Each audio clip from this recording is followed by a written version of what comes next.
আজকে আজকে শুনানিতে আজকে যখন প্রথম শুনানি শুরু হলো তখন আমরা আমাদের পিটিশনের পক্ষ থেকে Bangladesh police regulation of Bengal যেটি রয়েছে সেটির বিভিন্ন প্রভিশন দেখালাম যে একমাত্র এক্সট্রিম সিচুয়েশনে যেই তারা লাইভ গুলি, যেটাকে আমরা বলি তাজা বুলেট মারতে পারবে। তার আগে অনেকগুলো পদ্ধতি রয়েছে।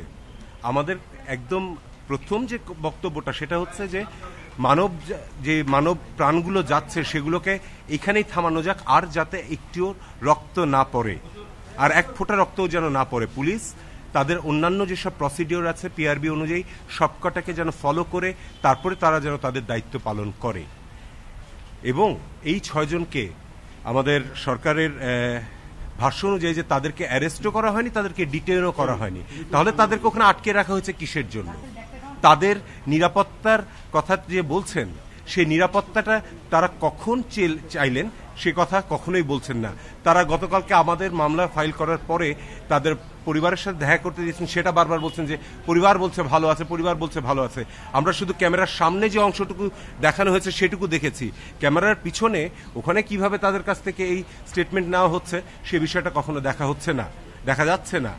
এবং এই যে ভাতের হোটেলের কথা আমরা বলি, এই ভাতের হোটেল কি এখন রিসর্ট যে আমার বাইরে থাকতে ভালো লাগছে না, আমি গেলাম ওখানে যে রিসর্টের সময় কাটিয়ে আসলাম যাতে আমাকে কেউ ডিস্টার্ব না করে? এই দায়িত্ব কবে থেকে ডিটেকটিভ ব্রাঞ্চ নিয়েছে? এগুলোর কোনো সদুত্তর ওনারা দিতে পারছেন না এবং দিচ্ছেন না। ফলে আমাদের বক্তব্য খুব সহজ, যে যতটা মুহূর্তে ওদেরকে ওখানে আটকে রাখা হচ্ছে এই 6 জনকে, সেটি বেআইনি। এবং তাদেরকে যে স্বেচ্ছায় তারা ওখানে যে আশ্রয় নিয়েছেন সেটা তাদের মুখ থেকে আমরা শুনতে চাই, এসে আদালতের সামনে তারা সে কথাটাই বলুক। কিন্তু তারা সেই কথাটাও বলতে দিতে সাহস পাচ্ছেন না। এই হাইকোর্ট থেকে ডিবি অফিসের দূরত্ব খুব বেশি হলে 1.5 থেকে 2 কিলোমিটার, তাদেরকে এখানে আনতে 2 মিনিট লাগবে। নিয়ে আসুক, নিয়ে এসে তারা আদালতের সামনে বলুক যে না আমরা ওখানে আছি, আমরা ভালো আছি, আমরা আসবো না।